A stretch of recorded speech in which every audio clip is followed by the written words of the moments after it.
जिनकी धुकधुकी थी उनका धुकधुका निकल गया है, जो लोग कहते थे ये बात। और आपने ये साबित कर दिया कि जनता जो है डुमरी की वो निर्णय सोच समझ करके लेती है और किसी के बहकावे में नहीं आती है। जितने वहाँ रिजेक्टेड 1000 के नोट घूम रहे थे उनको बता दिया कि आप लोग नोटबंदी के दौरान समाप्त हो चुके हैं, आपका चलन बंद हो चुका है और परिणाम सब लोगों के सामने है।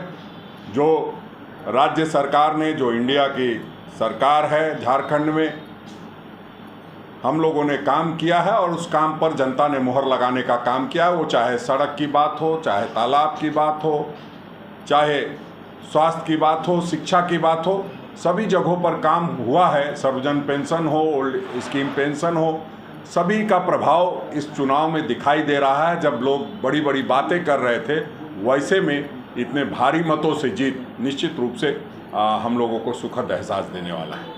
क्या लगता है इस जीत के बाद 2024 कि प्रधानमंत्री जी की लहर चल रही है और इस तरह की बातें बनाते थे। हम लोग ये कहते थे और वो बार बार कहते थे कि लिटमस टेस्ट है प्रधानमंत्री जी और मुख्यमंत्री जी का। तो लिटमस टेस्ट में प्रधानमंत्री जी फेल हो गए और मुख्यमंत्री जी पास हो गए हैं। अब हो सकता है ये कहे कि ये आजसू का मामला है, क्योंकि आज मैं देख रहा था किसी चैनल में, तो उसके प्रवक्ता कह रहे थे कि ये आजसू वाले बेहतर बताएंगे। तो आज से ही डिफरेंसेस चालू है, अब देखिए आगे होता है क्या। देखिए, पूरे झारखंड मुक्ति मोर्चा परिवार को डुमरी उपचुनाव में मिली जीत के लिए शुभकामनाएं और एनडीए के लिए भी बहुत पॉजिटिव आउटकम्स थे इस चुनाव में। और कहाँ पिछले बार झारखंड मुक्ति मोर्चा ने इस चुनाव को 36,000 से ज्यादा के मार्जिन से जीता था, इस बार जो उनके जीत का आंकड़ा है वो आधे से भी कम हो गया। और ये कोई नया ट्रेंड नहीं है, जितने भी उपचुनाव हुए हैं जिनको इन्होंने अपनी सिटिंग सीटों को रिटेन किया, सब में इनकी मार्जिन पहले से आधा हो गई।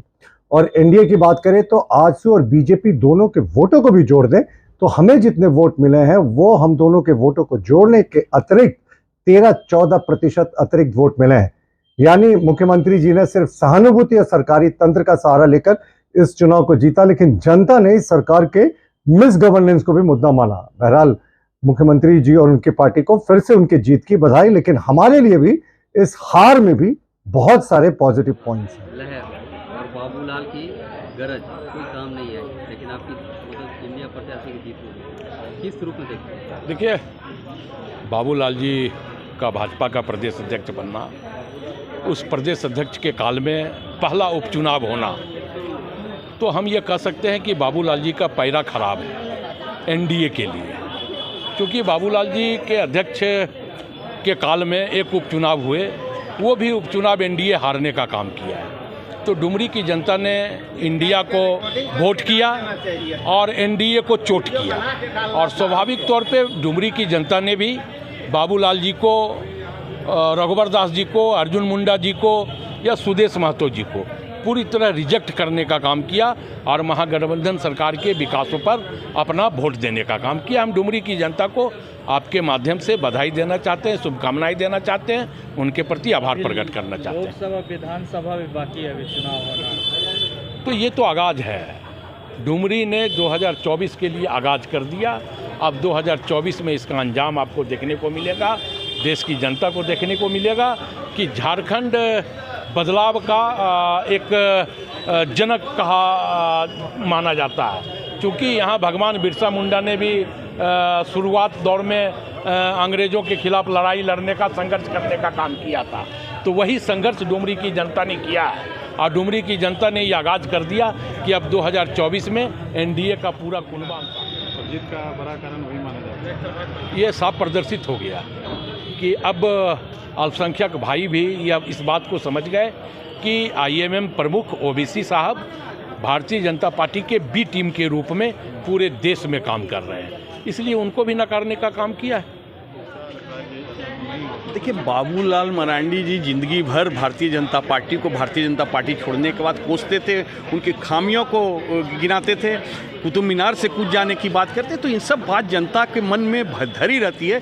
यही बाबूलाल जी जो भारतीय जनता पार्टी के खिलाफ इतना प्रचार करते थे, और इन्होंने ही, आपको मैं याद दिलाऊं, भूमि अधिग्रहण बिल के खिलाफ हम लोग साथ मिल करके कदम से कदम मिला करके आंदोलन किया था भारतीय जनता पार्टी। तो कैसे आप कल तक भारतीय जनता पार्टी के खिलाफ बोल रहे हैं और आज जो है भारतीय जनता पार्टी के प्रदेशाध्यक्ष बन गए और उनकी बोली बोल रहे हैं, तो कहीं ना कहीं यहाँ की जनता समझ, डुमरी की जनता को साधुवाद, धन्यवाद कि टाइगर साहब के किए हुए कार्यों को उन्होंने मोहर लगाया। हेमंत सोरेन जो सरकार है उनके किए हुए कार्यों पे मोहर लगाया, और यहाँ की जनता को मालूम है कि भारतीय जनता पार्टी जब आएगी तो अडानी और अंबानी को ज़मीन बेचने का काम करेगी, ना कि झारखंड के विकास की, यहाँ के स्थानीयों को मुद्दों को, यहाँ के लोगों के विकास के कामों को, यहाँ के सब लोगों का जो एक सूचीबद्ध तरीका से जो काम किया है हेमंत सोरेन ने, उसको फिर कैसे आगे बढ़ाएंगे। तो हमको लगता है कि डुमरी की जनता को धन्यवाद, हेमंत सोरेन जी को धन्यवाद, हमारे प्रदेशाध्यक्ष को धन्यवाद कि हम लोग मिल करके पूरा इंडिया गठबंधन ने इस सीट को जीता है। जगन्नाथ साहब को सच्ची श्रद्धांजलि मिल गई।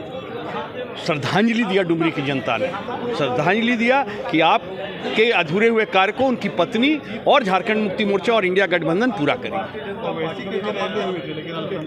देखिए, मैं बहुत ज़्यादा नहीं बोलूँगा, लेकिन वो माना जाता है कि वो ऐसे सीट पे, देखिए क्या हुआ था बिहार में, पूरी भारतीय जनता पार्टी नीति की गठबंधन की सरकार कितनी सीटों की जीती थी, हम लोग को 7 से 10 सीटों में फ़र्क आया था।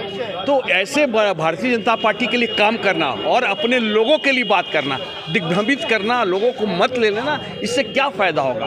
आप अगर आप सही मायने में आप भारतीय जनता पार्टी के विरोधी हैं, तो कहीं ना कहीं बैठ के बात करके आप आइए। आप एक सुर मत लगाइए, जो भारतीय जनता पार्टी एक सुर लगाती है, आप एक सुर लगाते और जनता को दिग्भ्रमित करते हैं। इसी बहाने भारतीय जनता पार्टी को मजबूत करते हैं। हमको लगता है जनता ने वहाँ के बता दी डुमरी की, और झारखंड में सब नहीं चलता है, झारखंड में सब कहीं नहीं चलेगा। आप देखेंगे पहले भी झारखंड में 2000, 5000, 3000 वोट आता है, उससे ज़्यादा ऐसे कोई भी खड़ा होता है इंडिपेंडेंट, उतना वोट आ जाता है। तो हमको लगता है कि ओवैसी साहब को भी सोचना चाहिए, हाँ, कि किस तरीके से अगर आप सही में उसके विरोधी हैं, तो कहीं ना कहीं आपको अपने तय करना होगा सीमा को, कि आप अपने लोगों के लिए कर रहे हैं काम, कि अपने लोगों को विनाश करने के लिए काम कर रहे हैं। पहले तो आप लोग बुलाते भी नहीं है ना उनको। मैं बुलाने की क्या बात है, आप पहले ये तय कीजिए ना कि आप अपने लोगों के विकास की बात कर रहे हैं कि अपने लोगों को विनाश करने की बात कर रहे हैं। ये तय कर लीजिए, उसका बात करेंगे हम लोग। ये गठबंधन तय करेंगे अलाकान। मैं तो बहुत छोटा सा कार्यकर्ता हूँ, लेकिन मेरी जो भावना है वो आपको अवगत करा रहा हूँ।